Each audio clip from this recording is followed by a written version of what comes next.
నడుమెక్కడ ఉన్నదో తెలియక తికమకలాడే వేళలు జరిగిందొక సన్నని ఒత్తిడి జారుడు పైటలలో ఎనకేపుల షేపులు మగసిరి కైపులు పెంచే వేళలు అదిరిందొక ఆడది అల్లరి ముద్దుల తాకిడిలో పెదవి చూస్తే నీ ప్రేమకి లేఖ రాసిందిలే ఎద్దను దాస్తే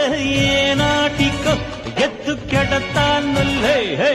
సిగ్గులు ఎగ్గులు నొక్కులు చేసిన చీకటింటికే చేరుచలా మెత్తని సోకుల సొత్తులు మొత్తము దోచిపెట్టుకోవే